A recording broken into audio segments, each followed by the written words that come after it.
নমস্কার দর্শক বন্ধু, তৃপ্তির রান্নাঘরে আপনাদের সকলকে স্বাগত জানাই।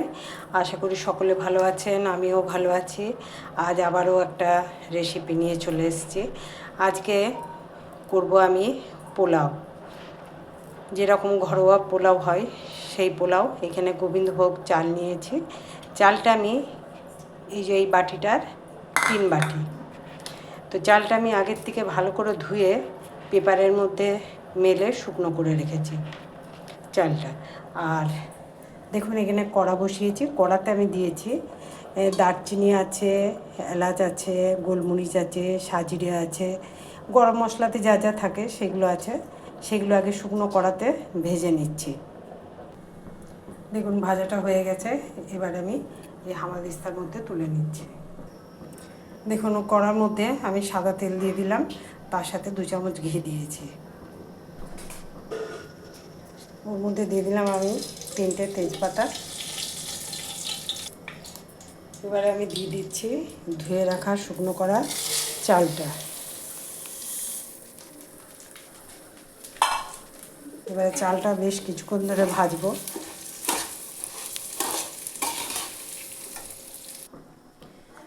আমি চালটার মধ্যে দিয়ে দিচ্ছি বেশ কিছুটা কাজু।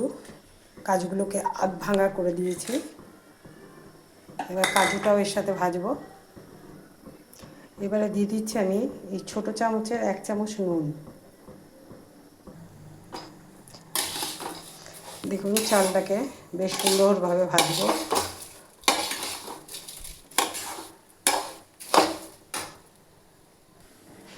দেখুন চালটা আমার ভাজা হয়ে গেছে। চালটা ভাজা হয়ে গেছে আমি কী করে বুঝলাম? চালটা ভাজা হয়ে গেলে একটা সুন্দর গন্ধ আসবে। সেই গন্ধটাতেই বুঝলাম যে চালটা ভাজা হয়ে গেছে। এরপর আমি দিয়ে দিচ্ছি আমার 3 বাটি চাল নিয়েছিলাম, সেই আন্দাজে আমি জল দিয়ে দিচ্ছি। দেখুন যে বাটির আন্দাজে আমি চাল দিয়েছিলাম সেই বাটির আন্দাজেই আমি 1 বাটি চিনি দিয়ে দিচ্ছি।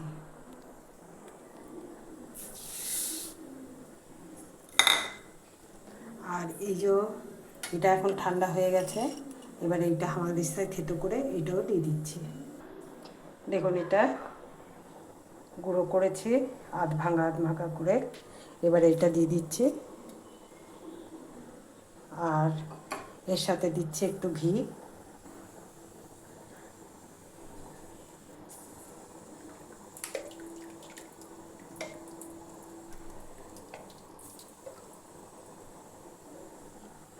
আমি ঘিটা গলিয়ে রেখেছিলাম।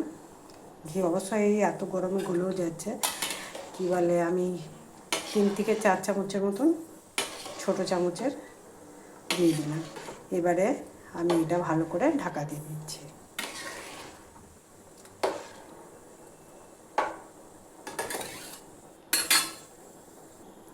দেখুন ঢাকা দিয়ে দিলাম। যতক্ষণ না চালটা সিদ্ধ হচ্ছে ততক্ষণ ঢাকাই থাকবে।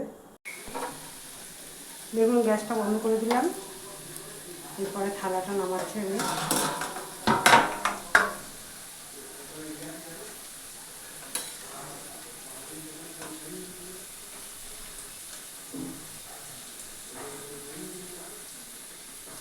দেখুন একদম সুন্দরভাবে সিদ্ধ হয়ে গেছে আর পোলাও আমার রেডি হয়ে গেছে।